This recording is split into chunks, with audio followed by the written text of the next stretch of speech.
If there's ever a game in the regular season, the Chiefs are going to come out and be, we got to win this game. Like, it is this game. Sometimes it's just that simple. Yep. Like, that's what I think is going to happen. I think he's going to throw for a ton of yards in the game. I don't think Detroit can cover them.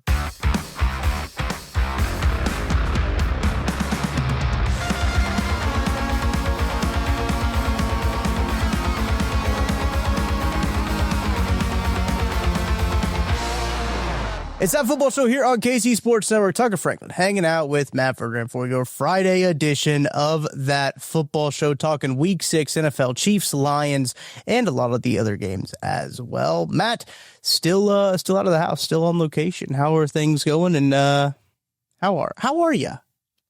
I'm good. I mean, I'm getting more relaxation than ever. I locked myself out of my own Twitter account. It's been great. I will eventually get back into it, but I'm not sweating it. Yeah. But, you know, if it was, like I was telling you off here, if it was hacked, I'd be a lot more nervous. But I just changed the password and then realized I had 2-factor authentication. Just couldn't give. I basically password protected myself out of my account. And at first when it happened, I was like, shit. And then I was like, this is great. Mm-hmm. And then I had to figure out, like I felt like a really old, out of touch human being. Like, how do I get news? Like, what do I do? And then I realized, like, oh no, you can just go on a website. Right. Turn on TV. So like for the 3 or 4 days, I'm not gonna have Twitter. It's gonna be nice. I've been given the gift of time. But otherwise, yeah, man. Flying back. We're recording this on Thursday. Flying back Chicago today. Finished talking to the great Joe Namath yesterday. Spent about 3.5 hours with him, and he was awesome. He did not disappoint. He was really cool. So that was a lot of fun. And then I gotta leave Palm Beach to go to Rockford. So no one's ever had a bigger fall from grace. Let's say, is that like the most depressing flight? Maybe. Do you think Palm Beach to Chicago might be? Are you flying in O'Hare or? Yeah, O'Hare. Yeah. Okay, yeah. But I feel like if it was like direct to Rockford, which, believe it or not, there are some like direct to Rockford flights. Okay. I feel like the pilot would just come on, but we're really sorry. Yeah. But we've got to go back. It's not good. I mean, I'm looking forward to seeing my wife and kids, but outside of that, nobody's getting off that plane. Like, oh, right. Right. It's like, okay. Yeah, I mean, people have had more exciting destinations. Right. Yeah. Well, not Joe Flacco, because the I-71 is probably not the most glamorous trip for old Joe Flacco going from Cleveland to Cincinnati. Poor guy. Now he's got to face the Packers for the second time this year, which he did beat the Packers one time already. So shout out to Joe Flacco. He's got the opportunity to do the funniest thing ever and beat the Packers again, which I think that would also be funny. That's usually, Matt, I mean, we'll get into the Chiefs Lions, but that's usually when I look at these games, when I look at these slates, I think, what would be the funniest outcome possible? And that's what I cheer for. I think it's really funny that he got traded to the Bengals and there were real human beings who were like, tell you what, got to give the Bengals credit. Yeah, this is going to work out. And it's like, do you watch the sport? Like, did anyone watch him? I understand it's Cleveland, and like a lot of people probably weren't like super tuned in to watching Joe Flacco in Cleveland. Like, I understand. Right. He was awful. Yeah. Like, absolutely horrifically awful. And the Bengals traded for him because Jake Browning is like holding the team hostage essentially right now. The idea that like Joe Flacco is going to come in there and make them good. Does he play defense? Does he block? Right. Does he run the ball? Like, they're awful. The team is, you know what, honestly, they remind me of, except they weren't as good as his team to begin with, even when they were healthy. It's like when Peyton Manning was on the Colts. Okay. And that team was literally like, toward the end of it, it was like him and Reggie Wayne. Right. And they'd win like 13 games a year based on him and Reggie Wayne and like whatever the hell was left of Marvin Harrison. Yeah. And then he got hurt and he had to have that neck surgery and he was out for the year. And I remember people doing think pieces like, well, we're going to find out how good the Colts are. And like, I was in college at the time and I remember thinking like, I can tell you right now how good the Colts are. Not good. Yeah. And Curtis Painter got the starting gig and they almost went winless. Yeah. Like, that's the Bengals. If Like, they are basically Joe Burrow and those two receivers, and the rest of that team is a disaster. The idea that Joe Flacco is going to go in there and make them a 10-win wild card team is just, no, he's not. No, that's not going to happen. I promise you, that's not going to happen.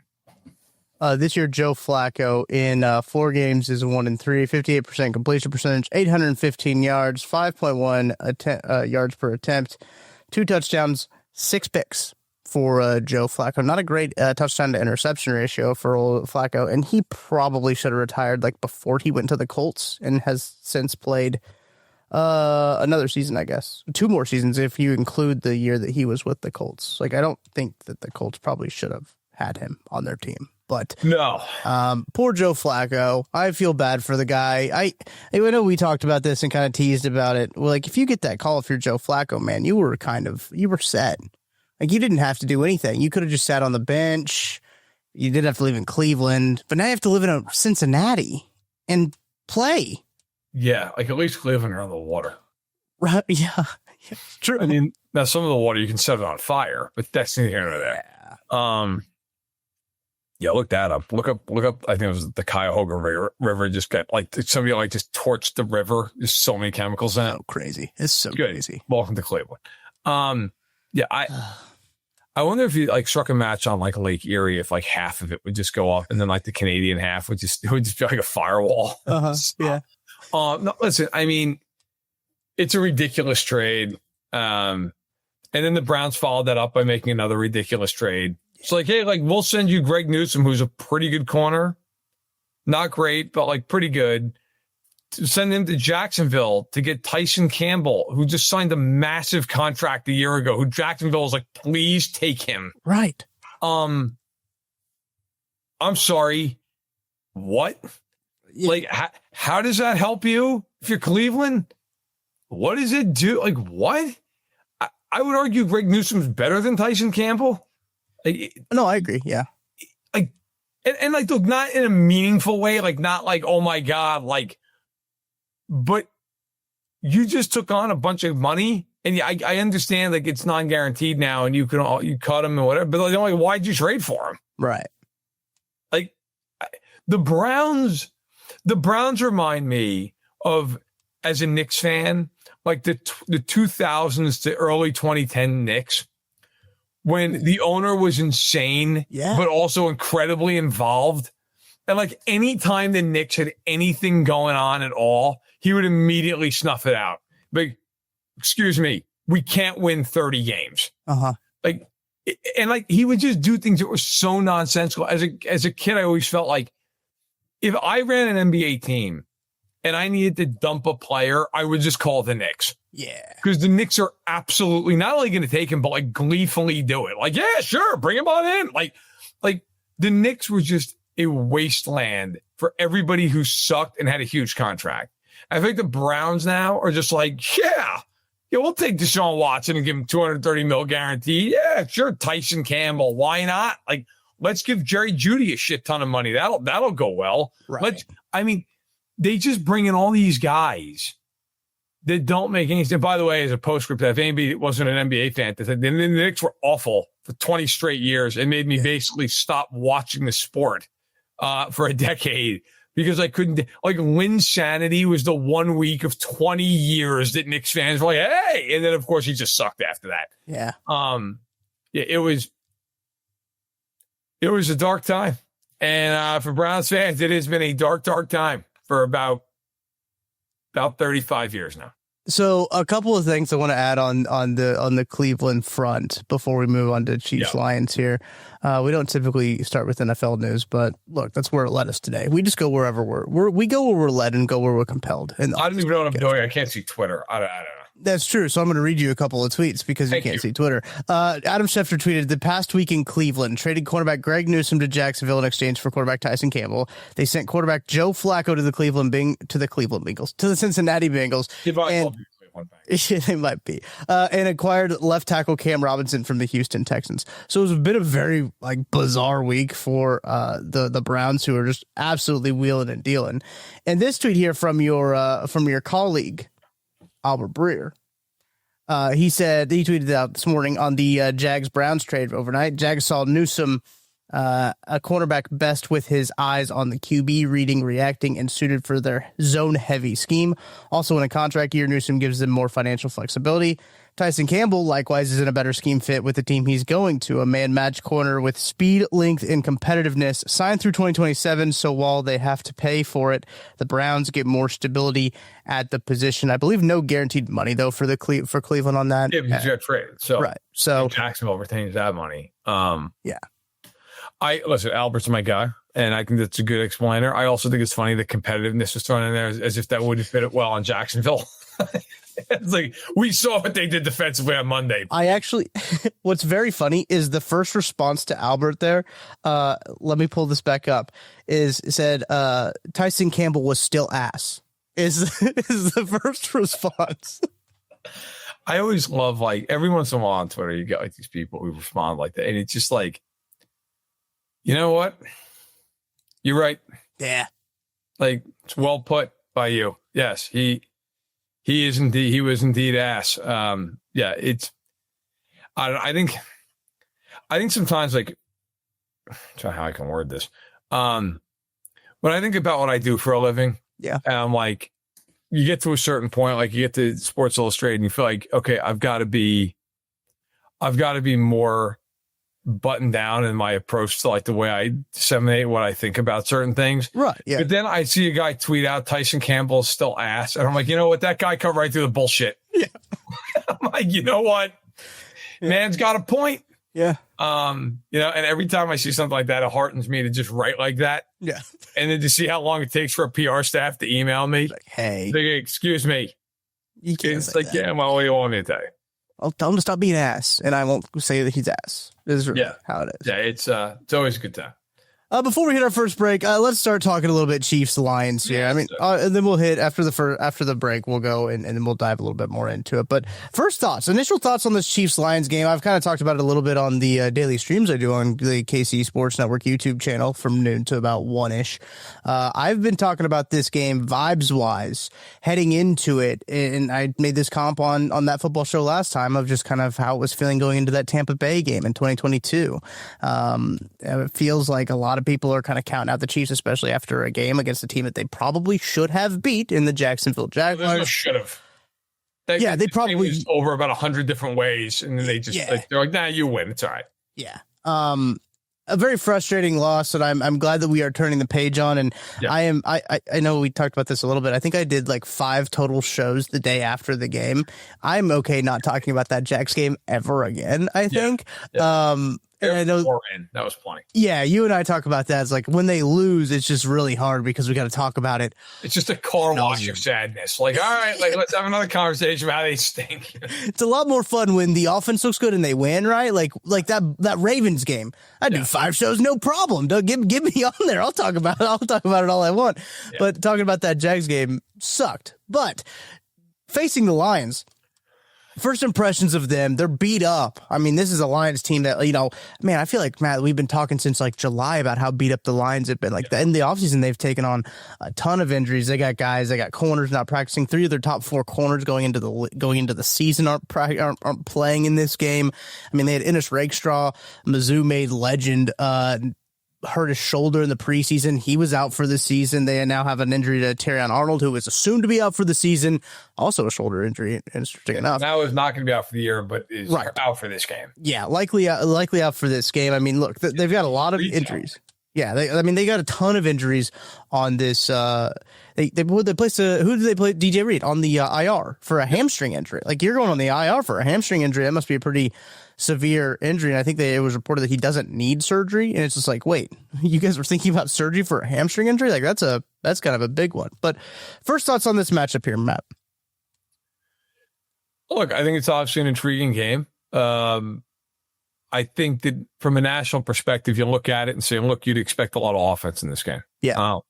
The Chiefs offense the last 2 weeks has looked like it did years ago when it basically was like, it doesn't matter what the down and distance is, how far they have to go. You pretty much just assume like they're going to score. So against this Lions defense, you would think that that's probably going to translate. I mean, the Lions defensively this year, the numbers are probably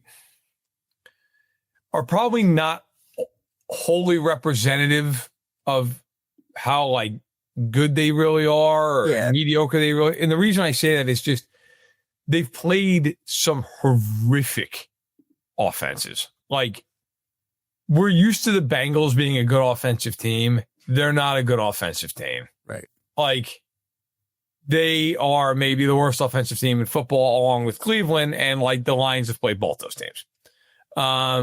They've played the Bears, who are not exactly a powerhouse offensively. No. They've played two good offenses in the Packers and the Ravens, and both those teams went up and down the field on them the entire game. So, like, look, the Lions, look at like overall, and like EPA per play wise, like they're fifth, and you're like, wow, like they're really good. But then you kind of factor in like who they've played. And like, look, the bottom line is they've got three really good players on this defense. They're two safeties in Kirby Joseph and Brian Branch and Aiden Hutchinson. Mm-hmm. The rest of that defense, like the linebackers are all right. They're fine, man. You could throw in those corners, as you mentioned, with the injuries all day. Yeah. Other than Hutchinson, they are not good up front.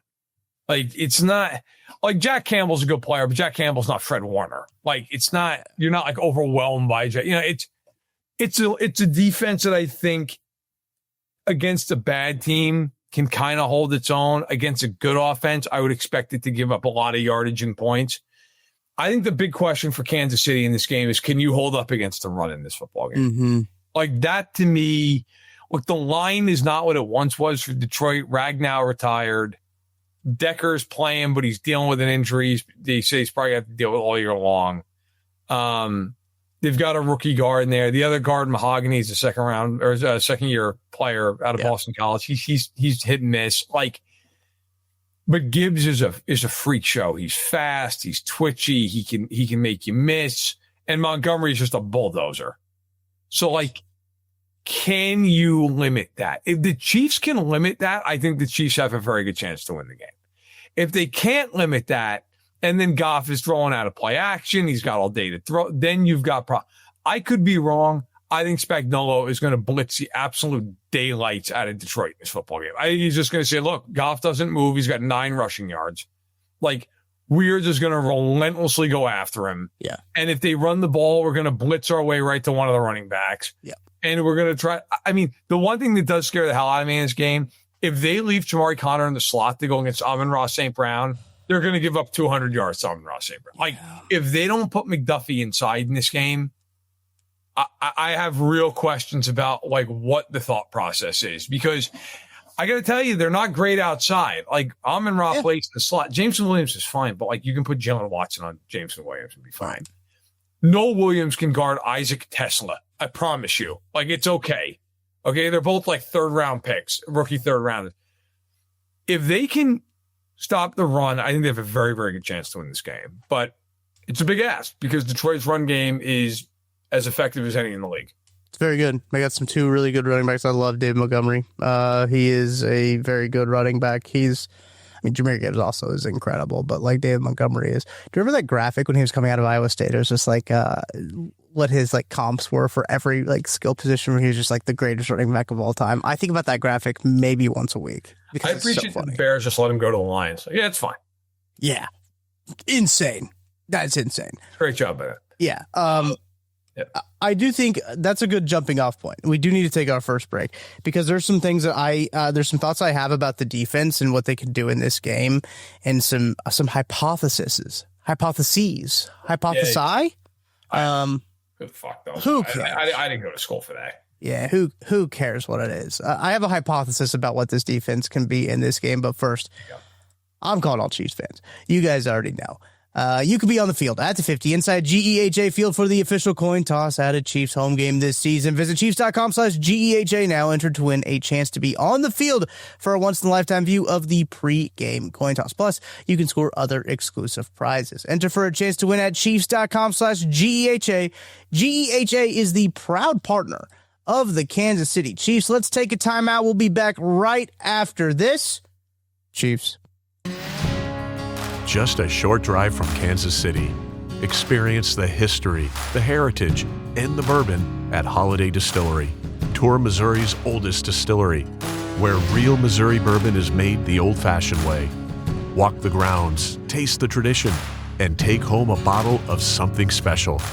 Make the trip, sip the story. Holiday Distillery, Weston, Missouri. Book your tour at holidaydistillery.com.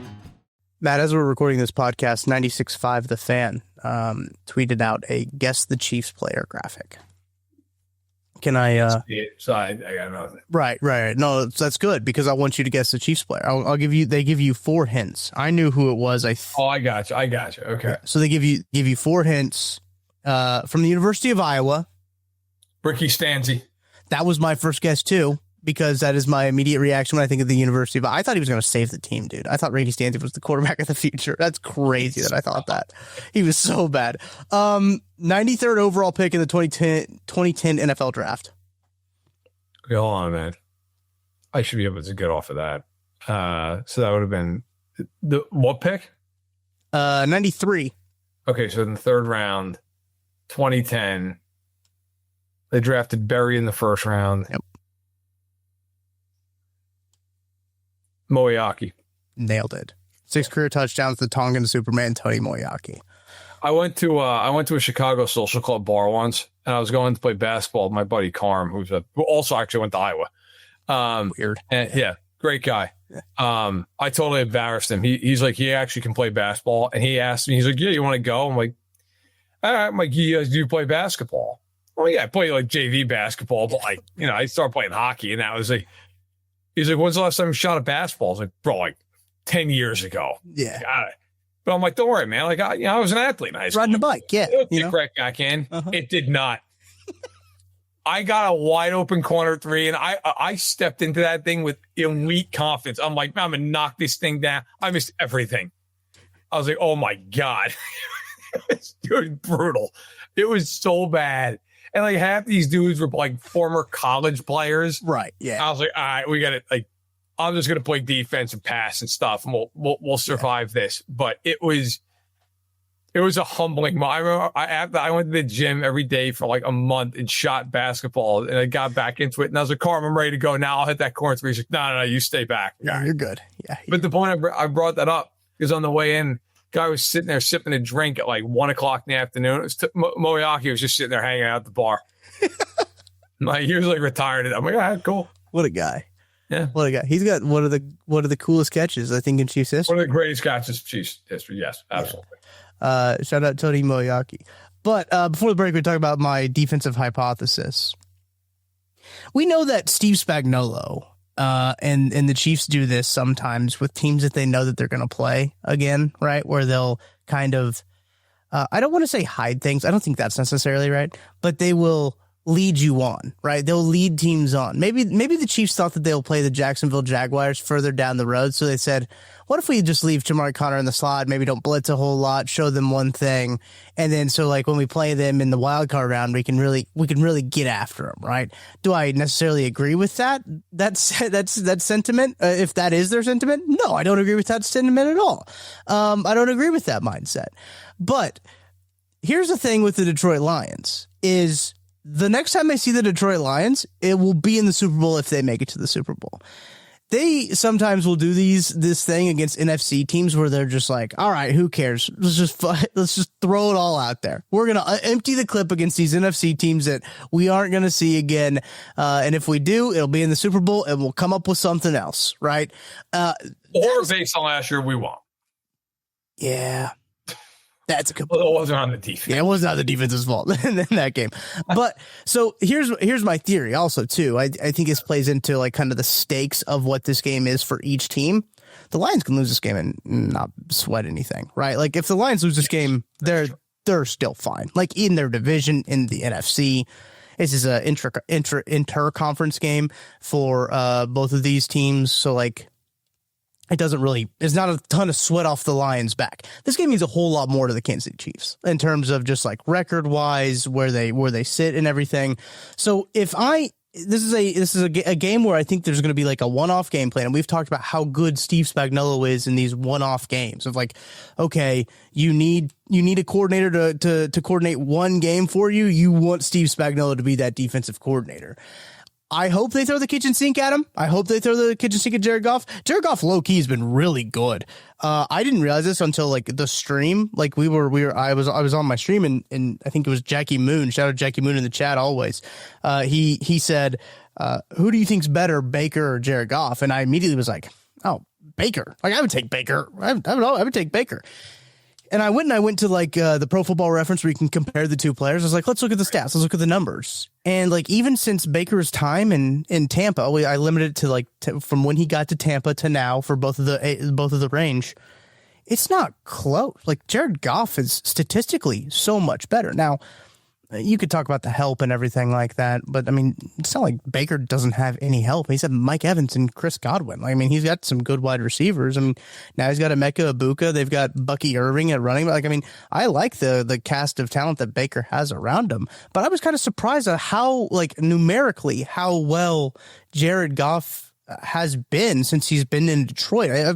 I think Jared Goff is one of the most underrated quarterbacks in the NFL with kind of how he, since he went to Detroit and kind of revitalized his career.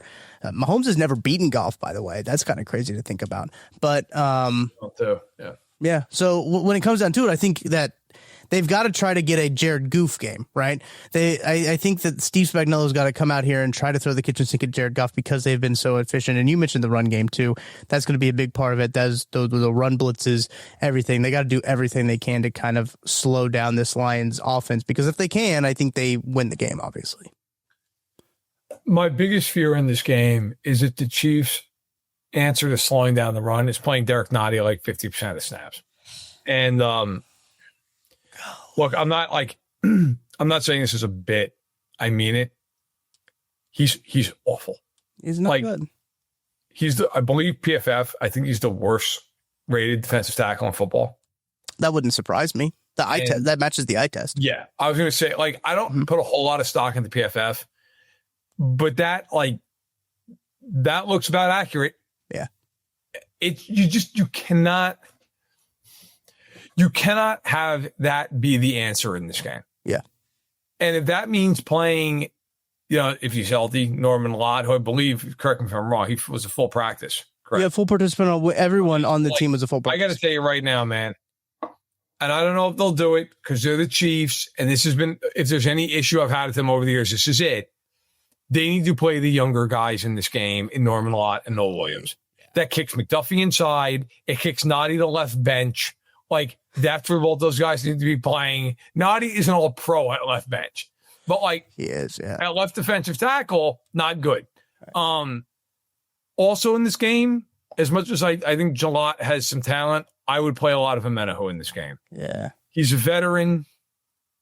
He actually has looked pretty good the last couple of weeks, like getting off the line, everything else. I think you have to try to mix this up a little bit.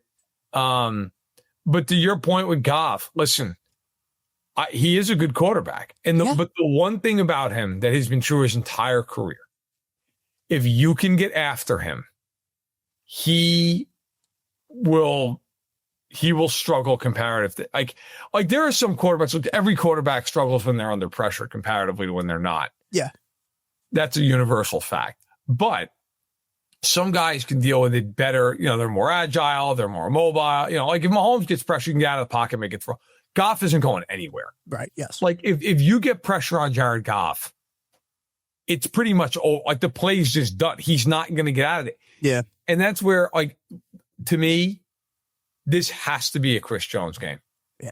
Chris Jones has got to show up in this football game. Like, if I'm the Chiefs, I would sim pressure the hell out of them at times to force them to block Jones one-on-one. And then at other times, I would just flat out bring heat and force him to block one-on-one. Like, my entire game plan would be having speed on the field and having Jones get one-on-ones while creating different looks for an inexperienced pair of guards. I think that's how you win this game. Yeah. Because if you go back and watch Goff in the playoff game against Washington, like they scored a bunch of points, but he was throwing picks left and right because Washington just went after him. They just basically said, we do not believe that you can handle the amount of pressure that's coming. Mm-hmm. And he made a bunch of mistakes. And I think if you're the Chiefs, you probably feel like offensively you're going to score a lot. Yeah. So if you can score a lot, like this isn't about holding Detroit to 16 points. It's about making them make one or two mistakes in the game that cost them the game. And that to me is how I would try to go about it. It is really interesting. Last week that the Chiefs only had one standard elevation from the practice squad. It was Marlon Tuipulotu, which, I mean, obviously that led to Omar Norman-Lott being inactive. They just needed another defensive tackle body. I'm curious to see if they bring up Marlon again, if it's one of those deals where even though Norman-Lott was a full participant, if it is one of those things where they just want more reinforcements, more bodies on that interior of the defensive line. And look, Omar Norman-Lott's never really been, his billing has never really been a run-stuffing defensive tackle. He's been a pass rusher. They also had him gain 900 pounds. So, I mean, he should be on there. It's the weirdest. That is the weirdest thing. I don't. Oh, now it's a shoulder. I realized on the injury report. It's not his ankle anymore. It's now a shoulder. I didn't know all that weight could go to your shoulder. Anyway, I do think that we've spent a lot of time on the defense, right? Because, Matt, this might be the most confident I've been in the Chiefs' offensive line in years. Since birth? Yeah, since like 2003, probably. They rope and shields, and the last two performances the Chiefs' offensive line have put out have been very encouraging and very, frankly, dominant. And we talked about it on Wednesday's show of just like they wasted a pretty damn good offensive line performance in that game to lose that game. I still feel pretty darn good about how this Chiefs' offensive line can match up against this the defensive front of the Lions. If they can block Aiden Hutchinson, he's going to have all day to throw the football. Yeah. I mean, that just kind of is a point of fact at this juncture. Like, if they can block him, and it's not easy. He leads the league in pressures. He's tied. You know who he's tied with? Yes, I do. It's George Karlaftis. It is George Karlaftis. That's right. It's so stupid. I'm so sick of George Karlaftis getting real. No, I want to hear it. You know, man's playing elite football, and everybody's got to get on it. Yeah. Mm-hmm. Going into last week, he had one pressure under 2.5 seconds, by the way. Well, good thing the coverage has been great for the Chiefs. Coverage is good. Yeah. Coverage is hanging in there. Coverage is great, man. Coverage is great. You know, now here's something I find very interesting, though. So everybody knows the Chiefs blitz a lot, right? Mm-hmm. Like they're sixth in blitz percentage according to Pro Football Reference. Right. The Lions are ninth. Oh, interesting. Now, here's a very I'm wrong all the time in my life. Just ask my wife. Okay. But here, she'll come on. She'll give you a full hour. She's got probably like a list ready. Good. Here's what's a very interesting conundrum for the Lions. Do you stick with that and blitz in this football game? Mm. You have no corners. Yeah. And typically speaking, not always, but typically, when you blitz, you play man behind it. Right. Are you going to get man coverage against the Chiefs in this game and just say, hey, Pat, we're going to blitz you, and you have one-on-ones across the board? Good luck. Like, that is if I were the Lions, that is a terrifying proposition. Like, I don't know. Like, it's one thing if your corners are really good and you're like, all right, we think we can at least like win half the battle or whatever. Like, okay, fine. Like, that's why Kansas City can get away with it, because they got corners that they can just say, okay. Detroit does not have those corners. No. Detroit is basically trotting out Joshua Williams and Najee Johnson in this game. Like, but like that's the point. Like, can you imagine blitzing all out with those guys on the back end being like, no, hold up? I can't. Like, no, you're not going to hold up. You're not. Like, so like they have blitzed a lot. They've blitzed almost 29% of the time. And so like, do you continue with that kind of play? It's going to be very, very interesting. I don't know. Like, I don't know if you're Detroit, if you're willing to do that or not. Like, it's a very, and like, again, part of this too is like, you've been willing to do it if you're Detroit because you're playing Jake Browning and Caleb Williams and Joe Flacco. And like, all right, yeah, sure, man. Like, we'll just they're not going to kill you. Mahomes can kill you in this game. By the way, one thing I do find interesting, despite the fact that the quarterbacks I just reeled off, okay, and even Lamar Jackson, who listen, is great, but like not like typically a big volume passer. Yeah. The Lions have given up the fourth most air yards in the NFL this year. Huh. I'm going to go ahead and posit a guess that if they blitz Tyquan Thornton's, they're not running a hitch route with Tyquan Thornton or Xavier Worthy in this game. It's going to be, hey, man, just keep running.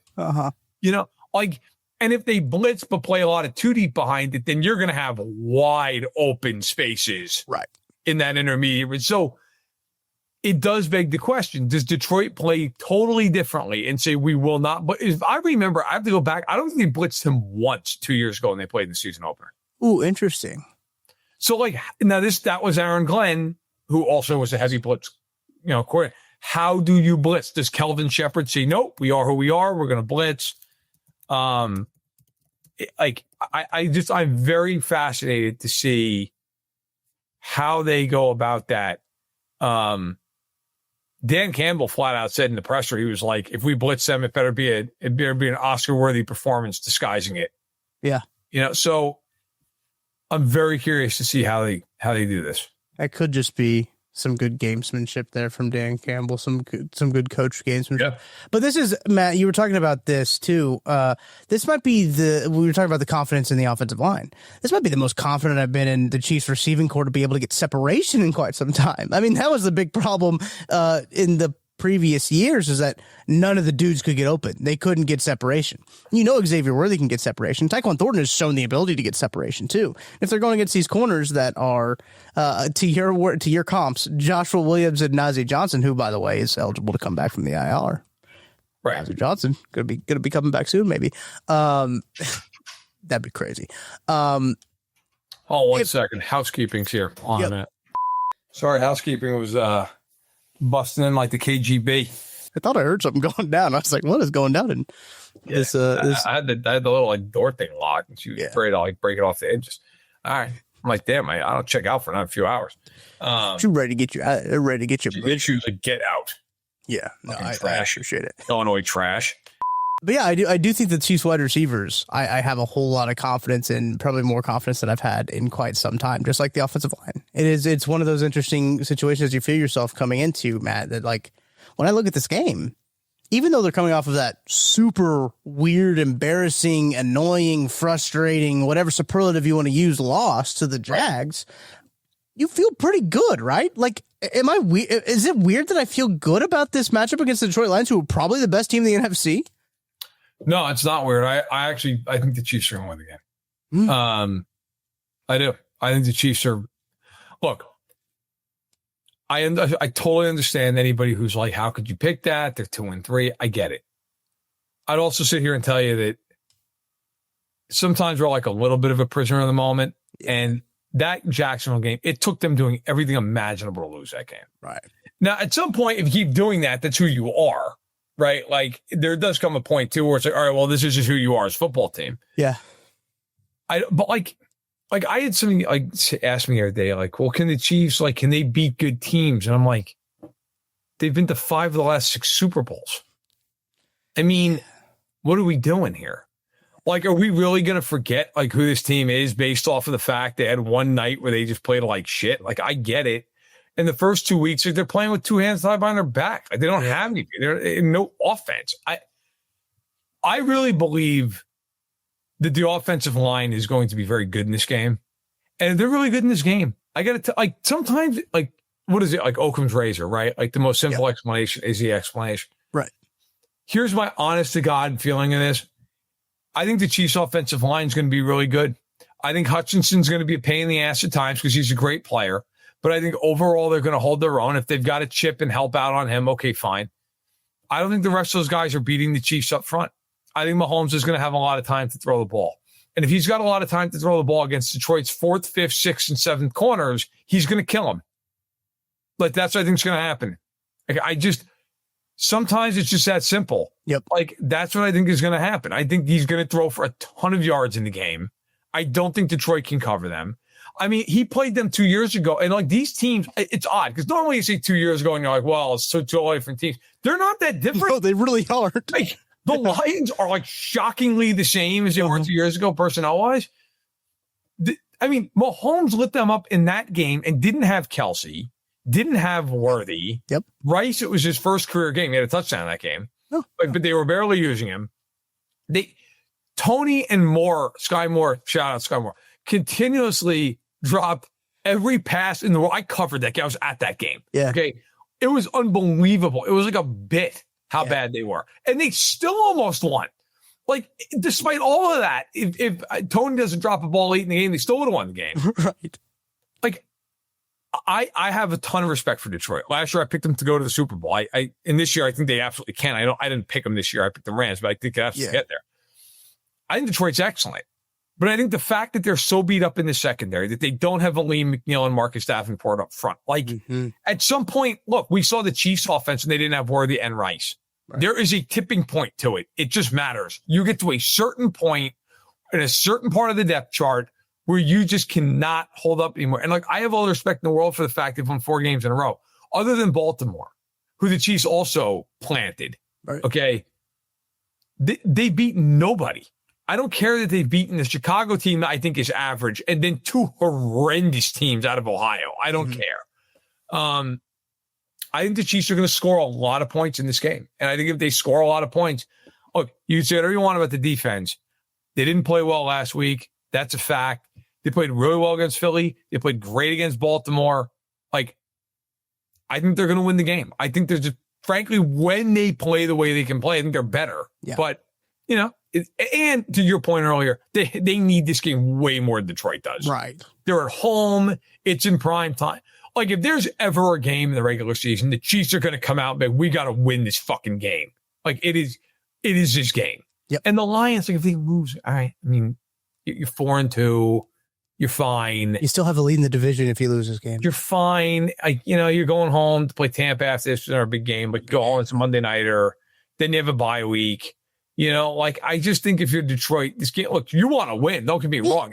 But like, there's not the urgency going into this game that there is for Kansas City. And I think that might matter a little bit, especially, but the injuries, I think, are what really matters. Yeah, 100%. I think so too. It's going to be a really good game. Sunday Night Football for the Kansas City Chiefs. Another week, back-to-back weeks in primetime for the Chiefs. And I cannot wait to see how people complain about the officiating in this one. I look forward to any single time there's a call that is maybe borderline. It's like, oh, well, what are you going to do? And Warren Sharp just fires it up, just irate. Oh, yeah. I can't believe that Jordan Schultz is going to want the guy getting fined $5 million. It's going to be great. It's going to be great. I look forward to just the amount of people who are that stupid who think the NFL is legitimately rigging the game. By the way, those people were required, and Chiefs actually lost the game and were called for 13 penalties. Yeah. Like the Jabari Connor PI at the end of the game was insanely obvious. Like, it's very clear it was defensive pass interference. Yeah. If that had gone the other direction, nobody was. There would have absolutely been people who, hell, we don't even need to guess. It was week 2 against the Bengals last year. Yes. When that one corner just trucked Rashee Rice, and people are like, "You're allowed to run through the receiver." Like, if people are like quote tweeting the rule book and like leaving out portions of it. Yeah, that was my favorite part of the Bengals fans, just like leaving parts out of the rule book. Yeah, I mean, we talked about the Jaden Hicks one. Like, Jaden Hicks has a right to stand where he's standing. He doesn't need to get out of the way for the wide receiver. It was very bizarre. Like, people acted like that was some like unbelievable PI. I'm like, he didn't do it on purpose. He didn't like lay his shoulder into it. Parker Washington just trucked him and he fell over. Like, what? He's allowed to stand there. Yeah. And then like the Juju one was like Russell York's like, well, it's illegal. I'm like, Russell, it might be time to lay down. Like, and take a nap or something. Like, he's within a yard of the line of scrimmage. That is legal. Yeah. It was amazing to me. Like, I obviously grew up a Chiefs fan, so like maybe there is a tiny bit of bias in this. But like, my honest takeaway from all that was like, Mahomes knows the rules better than the officials. Yeah, right. And Mahomes instantly was like, no. Like, he's within a yard. He can do that. And then the officials got together and got the call right. And then, of course, predictably, America was like, oh my God, this is why it's great to be off Twitter. Yeah. I'm sure. I locked myself out for this reason. By the way, Clinton's totally random. I wanted to get this in. Shout out to the Yankees. See you in April. I'm glad you got that one in. As a New Yorker who hates that team, I just thoroughly enjoy every time they lose. It's great. $400 million or whatever it is to just go get smoked at home. It's great. But the Blue Good night. But the Blue Jays. Vlad Jr.'s in the locker room going, the Yankees lose. I love it. To Derek Jeter and A-Rod to their face. He's like, it's so good. And Poppy, obviously Big Poppy's loving it. For years, they've all just blamed Aaron Judge. Yeah. I did. He sucks in the playoffs. This year he hit 500 in the playoffs and had like an iconic home run. He had a 581 on base. Meanwhile, the rest of these guys, Jazz Chisholm 182, Giancarlo 192, Cody Bellinger 214, Grisham 138. Anthony Volpe was 192 and literally struck out almost every at bat he had in the playoffs. Like Anthony Volpe, I know this is not I apologize. I know this is not a football show anymore. Anthony Volpe had 26 postseason at bats this year and struck out in 16 of them. Good Lord. That's impossible. That's crazy. In the series against Toronto, he had... No, that can't be right. Hold on. Yeah, it's right. He had 15 at-bats against Toronto and struck out 11 times. No way. That's unacceptable. That's frankly unacceptable. You could call a kid up from like short season single A and put the ball in play. Swing the bat. Yeah. I mean, that's impossible. Also, by the way, did that without walking once in the playoffs. Good job. That's good. That's good. Good. That is tough. Oh my God. Yeah, but don't worry. Don't worry, guys. He's back. He signed for years. Good. Enjoy that, Yanks. Enjoy that. Everybody out here is a Yankees fan. I tell you, I'm sorry, but I'm not. Eat it. Yeah, I'm with you. I hate the Yankees. The Yankees and the Raiders are the two teams that I hate the most in all of sports. The Yankees are definitely my number one. I think number two for me are the Philadelphia Flyers. I just hate them, man. As a kid, that team can't lose enough. I want them to lose every game they play. The Devils could lose every game this season, although they shouldn't. They should be a playoff team. But they could lose every game this season. But if they beat the Flyers every time they play them, hang a banner. Yeah. The season's here. We're off the rails, but when I was what was I? I would have been in high school. The Devils played the Flyers the last two games of the regular season, and the Devils had been like 18 points back from them. And if they won the last two games, they won the division. So they're both in Jersey, the games at the Meadowlands before they moved to Newark. And I was talking to my dad, I'm like, oh my God, we got to get tickets. Like it was a couple weeks out from the games, right? But like you could kind of see like that's where this thing was going. So we got tickets to both games. And it was a Saturday and a Sunday. So we're like, great, this is perfect. Didn't realize that the Sunday was Easter. And so like my Nana hosts Easter back then for her passing every year. And my dad was like, oh my God, we can't go. I'm like, no, if they win Saturday and this is for the division, like we have to go. Yeah. So they win the Saturday game. So the Sunday game is for at the time, the Atlantic Division. And I remember he had to call my Nana up and listen, we're going to go to the Devils game. And then after that, we're going to come over to the house. Cause thankfully she only lived 20 minutes from the Meadowlands. Right. Oh, so nice. it's like, so she was like, she's like, all right, they better win. Like, yep. Yeah. And I remember they got up pretty big early and they won like 4 or 5-1 or something. And like after the second period, my dad was like, all right, let's get the hell out of here. I'm like, let's go. I'm like, but yeah, I was in my glory watching the Flyers blow that division one game at a time. I hate them. I hate them. The Raiders and the Broncos are probably like tied for me in third place. But yeah, the Flyers, just an awful group of people who are the Philadelphia Flyers. Yes, and that stupid mascot they've got. Gritty, yeah. Who is kind of funny, but also as a Devils fan, I want a puck to go sailing over the glass and just take him out. It would be funny. I don't know. The Rangers fans don't care. They're just a sad group of people. Yeah. Rangers fans were all about being like, we're the Rangers. It's like, great, you've won one cup since 1940. You suck. Yeah. 85 years later, one Stanley Cup. Awesome. Great. Could care less about the Rangers, but yeah, the Flyers need to go down. Yeah, I mean, look, puck started this week. I mean, the hockey started this week. We'll have NBA kicking up, I think, at the end of the month, like what, 21st? Yes. Is basketball. So all kinds of sports going to be kicking up. We'll get the sports equinox, I think, here coming up here pretty quick. But now we're in the stretch, Matt, where there is a football game, either FBS or NFL every day until the day after Thanksgiving. So 49 straight days of football. That's pretty sick. We got to talk about the week 6 slate coming up here. We'll take a quick timeout. And when we come back, we'll talk about the week 6 slate, some other stuff, other headlines going on the NFL. Don't go anywhere. Chiefs. Chiefs Kingdom, I have got a question for you. What is your favorite touchdown? Well, for me, I can confidently say that my favorite touchdown, it's the next one, because with DraftKings Sportsbook, an official sports betting partner of the NFL, every touchdown could bring you closer to cashing in. From the first touchdown score to anytime touchdown props or the thrill of live in-game betting, every snap is loaded with opportunity. From spreads to money lines, same-game parlays, regular parlays, you want it, DraftKings has got it. Here's the best part. Bet just $5, and if your bet wins, you'll get $200 in bonus bets instantly. I use DraftKings Sportsbook, and you should too. Your team hitting pay dirt pays out to you.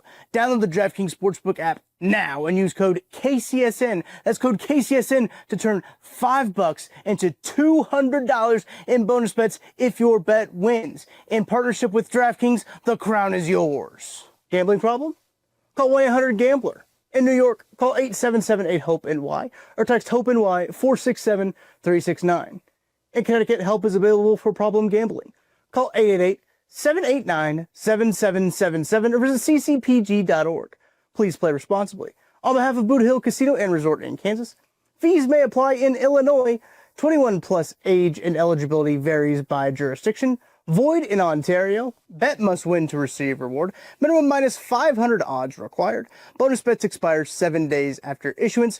For additional terms and responsible gaming resources, see dkng.co/audio. I'm Brett Goodwin, one of the owners of The Learning Tree. The Learning Tree is a neighborhood toy store in Prairie Village, Kansas. This has been here in this location since 2000s, and my husband Alan and I purchased the store in 2023. Alan and I grew up in families where we've always wanted to have a business together. Alan grew up, for instance, his parents had a jewelry store. I worked in a local toy store here in Prairie Village when I was growing up. When this opportunity happened in 2023, we knew right away we wanted to contact them and pursue the store. We wouldn't have been able to get the store without the team at Emprise Bank. From the day we contacted them, they knew what we needed to do, which was very helpful. I would absolutely recommend the team at Emprise Bank to anyone looking to secure a business. We worked with Emprise from day one. They were extremely helpful. They were always great resources. We talk to them frequently. They know the area. They're very friendly. We know who we're going to talk with, and they know what we need to do. We hope we'll see you at the Learning Tree. Matt, I'm working my way through some of the rewatches from this last week of games. There's some good ones. The funnest game, actually, no joke. The game that I had the most fun rewatching. I do have to say, I know what it's going to be. It's got to be Titans Cardinals. Right? It was Titans Cardinals. Was the game that I had the most fun. Acid trip before watching a football game, and then just turned it on. It's unbelievable.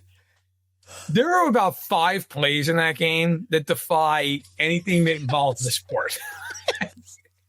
Like, what the fuck is happening? Yeah. I mean, one of the best plays that nobody's seen nationally is a play where the Cardinals center snaps it out of the gun and it drills Kyler Murray square in a face mask. He goes down like he got hit with a mortar shell. Like, and he doesn't jump on the ball. It hits him in the face and he's just staring at the ball on the ground in front of him. He was staggering like Muhammad Ali hit him with like a right hook. And like, it's like, bro, you got hit in the face by a football. Yeah. In the face mask, I should add. Not even in the actual face. Like, you'd be fine. Like, it wasn't snapped at 200 miles an hour. Like, man. Yeah, that happened. The DeMarcado play happened. Jonathan Gann got fined. Yeah. Because this sport that I love has gone weak. Like, he got fined $100,000 for that. And I literally spent Wednesday talking to Joe Namath about his life and his career. And one of the things that came up was in a play in a game in 1967, a Raiders defensive end named Ike Lassiter hit Namath basically with like a club in the face. Because the Raiders would do that. The Raiders had a doctor that would just like make clubs for people. Yes, I remember. Like plaster. Yeah. Hit him in the face and broke his cheekbone. And he just kept rolling, kept playing. And after the game, some reporters were like, "What happened to your face?" And he's like, "I bit into a hard steak. I'm all right." And like Kyler Murray was almost haymakered out of the game by a snap. I mean, just wanted to point that out. Like, it's unbelievable what's happened to this sport. and then the coach gets fined $100,000 because he's screaming at a guy for dropping the football at the goal line. Which I got to tell you, hit him in the pads. Yeah, like I think that DeBarcato should pay that fine. Probably should. Like, stop dropping the fucking football. What are you doing? What are we doing? Like, wait till you're halfway in there or something. Play it safe. But yeah, that game, the interception that turned into a touchdown is one of the funniest things I've ever seen. Dude, there's so many plays in that game. You're just like, the Kyler Murray like scramble where he's like about to get sacked and he just like flips the ball. It's like, it was so bad, but also so comical at the same time because every time you're like, I don't know what's going to happen when this ball gets snapped. Then you had the Marvin Harrison. I think that was the first drive of the game. Marvin Harrison Jr. has that like incredible catch over two people. It was not a great throw. The throw was awful. The throw was so bad. But that game was fun. I thought about that game because I did see the Cardinals, Jonathan Gannon getting fined for that sideline altercation as well. I'm skimming the headlines real quick. I don't think there's anything that we haven't really touched on. Lamar Jackson seems like he might actually be hurt. He hasn't practiced in 2 weeks now. For him, so that's unfortunate for the Ravens because Cooper Rush is not good. Yeah, well, in the words of a Twitter user that we referenced earlier, Cooper Rush has been asked. Yes, he has been. He was not good, and the Rams defensive front may do unspeakable things this week. Okay, I mean, you imagine you're Cooper Rush, you're chilling, just making a living, hanging out, being a vibes guy on the sideline, and then by the way. Here comes Danielle Hunter and Will Anderson Jr. and then the Rams. Good luck to you. Good luck. In games where we're going to be down 100 points because we can't stop anybody. Yeah. So it's just an all-you-can-eat pass rush the entire game. Have fun. Yeah. Poor Cooper Rush. He didn't deserve this. Not good. Week 6 slate, you're going to get started off with Broncos Jets in London, 8:30 a.m. Central. You waking up for that one, Matt? I'm probably gonna be forced to. Oh my God. That game, so I dropped my phone. That game. Do the Jets score? Like, in all seriousness, do the Jets score? No. Like, I feel like this game is, you know what this game's gonna be? 3 points. This game's gonna be like 9-3 going into the fourth quarter. Bo Nix will have thrown for like 90 yards and 25 attempts. Justin Fields is going to be taking like 12 sacks in this game. Yeah. It's going to be that. The Denver will win. It'll be the ugliest thing you've ever seen. It'll be fun to watch. When was the last time there was a shutout? Has there been a shutout this year? The Panthers were shut out 38-0. Or 30-0. And the Panthers shut out the Falcons 30-0. Yeah, that's what I meant. Panthers shut out the Falcons 30-0. Yeah, my bad. And the Titans got blanked by Houston 26-0. That's fun. Cardinals lost that team. Oh my God. Yeah, it's like the Cardinals, man. Yeah, I don't really want to watch that game, but maybe I'll catch the highlights of it. I don't know. The Broncos don't do anything to me. Even though they're 3-2, they just like. No needles are moved with the Broncos. Bo Nix has not played well this year. I just feel like the Broncos are who they were a year ago. Yeah. They're the exact same team. And I look, I get it. They beat Philly. And like, that's a great win. I give them all the credit in the world for winning that game. But like, I also have eyes and I've watched every snap of the Broncos this year. And they're the exact same team they were a year ago. Right. I'll tell you one, speaking of a team I think is basically the exact same team they were a year ago. The Chargers are in Miami this week. And they are. I'm going to give you a take that I kind of soft launching. I would not be surprised if Miami wins that game. Ooh, I like it. Not because Miami's good, Miami sucks, but this is the classic, like, the Chargers are who they are. Like, it's the old Denny Green, like the Chargers who we thought they were. And they're up 10-0 against Washington, and they got annihilated at home the rest of that game. And of course, because of the Chargers, Amarian Hampton's out. Yep. Najee Harris is out. Joe Walt's out. Mekhi Becton may be out, maybe not. Like, Rashawn Slater is out. Yeah. It's the kind of game you're going all the way across the country. I mean, you couldn't go any more across the country than Los Angeles to Miami. True. Okay. It's an early kick. And it's just one of these games. I could just see Tua, who throws the ball like 0.8 seconds. just dumping it off, running the football. A-Chan having like 160 yards on the ground. Mm-hmm. Like if you said to me, look, your life depends on it, you got to pick it. I picked the Chargers, but I will not be surprised when this game is like 17-17 with 5 minutes left. Yeah. I think the Chargers, they think there's a real world they lose this game. Right. I don't think Denver can lose to the Jets. I think the Chargers can actually lose. Right. That's it's interesting because I've seen that kind of floated around there too, and there's that kind of vibe around the Chargers right now that they're just gonna charge her, and I think that's probably fair. It's probably fair. Is like they are who they've shown us to be, right? Like the line for that game is the Chargers are favored by 4.5. Interesting. It's not like they're favored by 10. Yeah. By the way, Chiefs, next week, 10.5-point favorites over the Raiders. Yeah. Vegas didn't even wait. They're like, just put them in. Right. Yeah. But if the Chiefs beat the Lions, it's probably going to be about 14. But in any event, yeah, by the way, the highest line of this week by a mile is, let's make sure I'm just not missing anything. There's only one line that's higher than 7.5 points. Interesting. Packers are 14-point favorites at home over the Joe Flacco-led Bengals. I saw a Packers fan tweet out that if Joe Flacco beats us twice, I can't watch football anymore. Which I think is fair. That is fair. Yeah, what's fair is fair. I was looking at this slate, Matt, as you kind of mentioned, like Rams, we brought that up a little bit. Like that should be like the Rams should win that game, but it's in Baltimore, right? Going West Coast to East Coast. That travel's never great. It's not when you're playing against 3 defenders. Yeah, that place usually helps. Cowboys at Panthers for that one. That was just kind of like a game. Yeah, feels like a home game. Right. Cardinals Colts. That also is kind of like the same. Yeah. The Colts, a battle of former Eagles coordinators. Oh yeah. The coordinators that were in the Super Bowl against the Chiefs that they lost. Yeah. Those are, and they've had joint practice. I went to a joint practice that a year ago. Oh, crazy. I didn't even think about that. So they're very familiar with each other, which is bad news for Jonathan Gannon, I believe, as they are the far less superior team here. Yeah. And I think if you're Shane Steichen, the plan is just to go after Kyler Murray. Yeah. We'll let Kyler Murray play football, and I think you'll be all right. Yeah.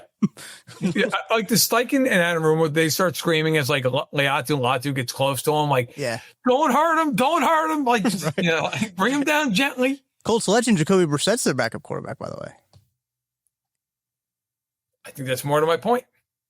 Right. Yeah. Whatever you do, don't hurt him. Seahawks at Jags is also an interesting one. I think I'm curious to see how the Jags jag this one, how they sneak out a win in this one, because apparently that's just what they do. The Seahawks coming off a tough loss to Tampa Bay. Every game that Tampa Bay's been in this year, which they play the Niners this week, by the way, a circus. Has been just insane. Every game has been like, oh, let's just win this one at the very last second. Yeah, the game starts with 60 seconds left. Right. Yes. I think the Bucs are going to win that game, though. Yeah. No, I like the Bucs a lot. I really like that team. Are we getting a little bit more action, though, this week? Maybe.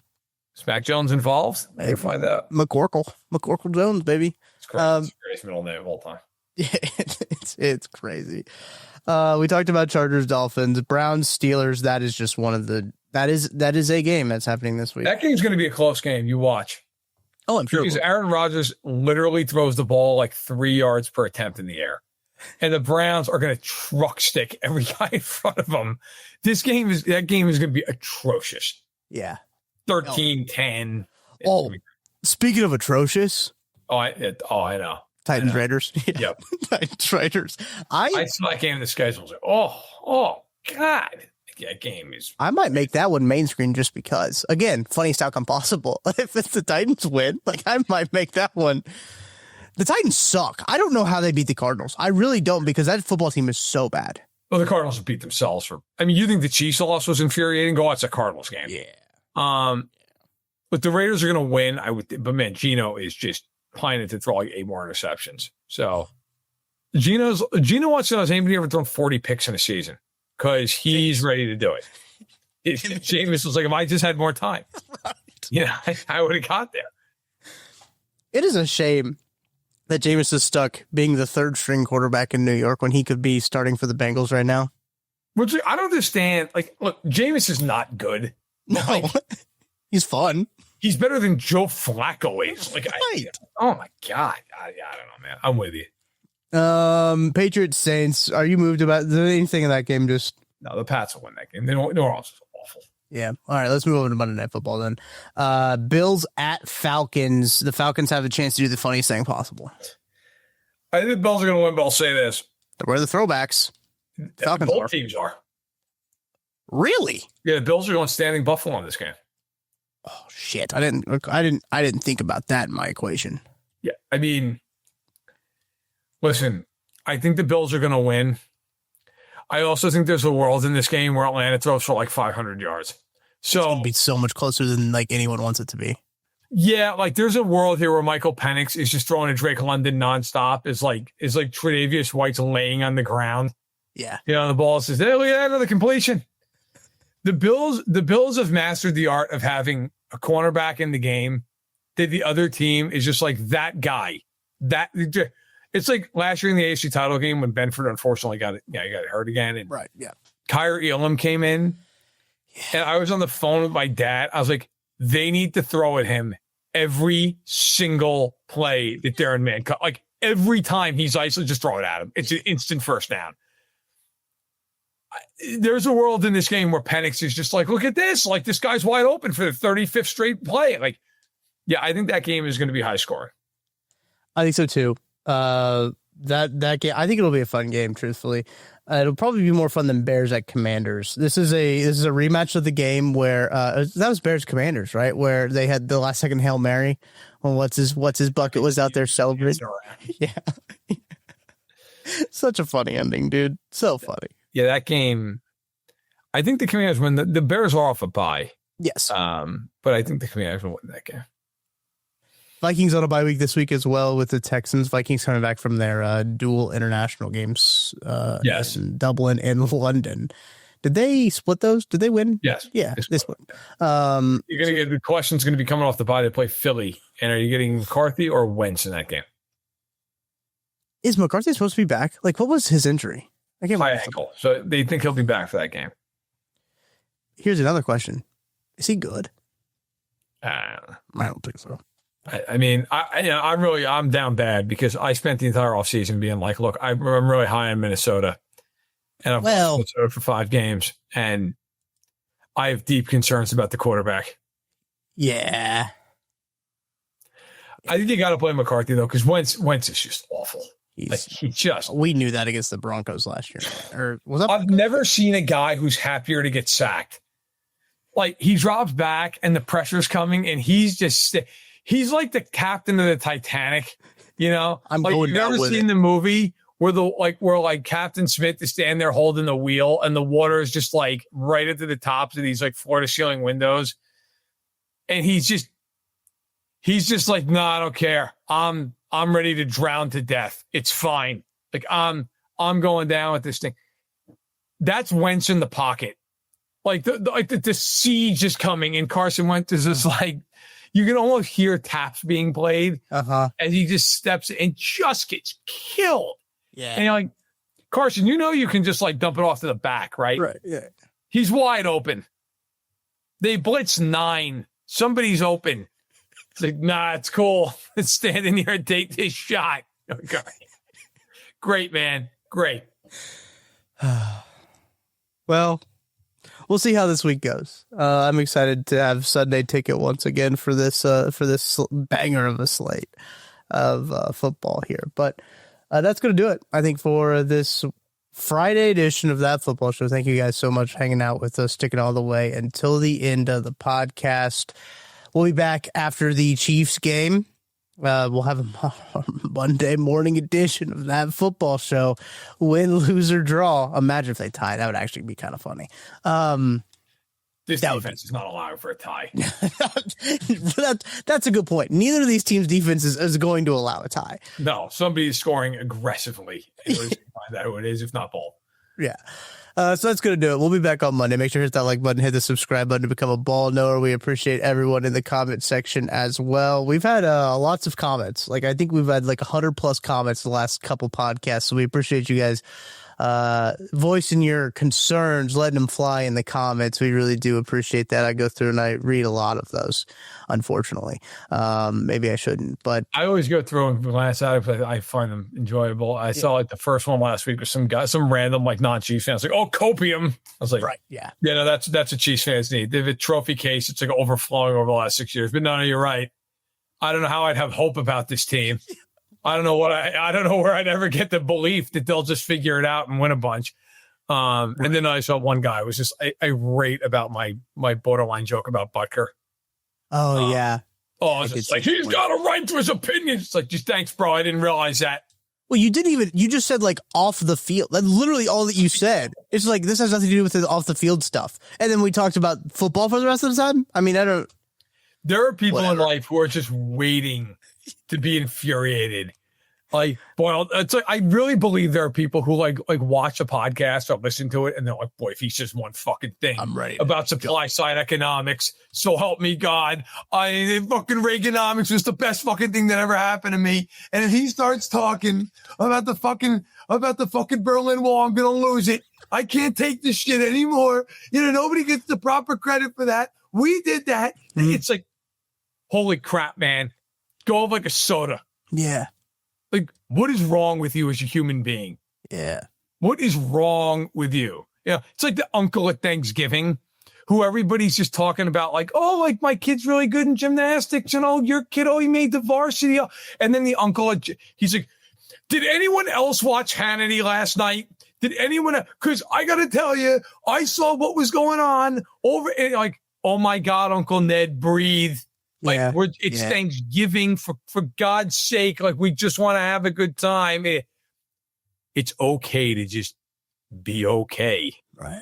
It's all right. I promise you. It is. It really is. That said, the comment, it made me chuckle a little bit. So that's good. It's good. Yeah. No, great to be that guy too, I guess, at a certain point in time. We appreciate it. We do appreciate all the ball knowers in the comment section and everything. But again, that's going to do it from Verderame. I'm Tucker Franklin. We will see you guys after the Chiefs and Lions play on Sunday Night Football to hopefully kick off your week on a good note. We'll see you then.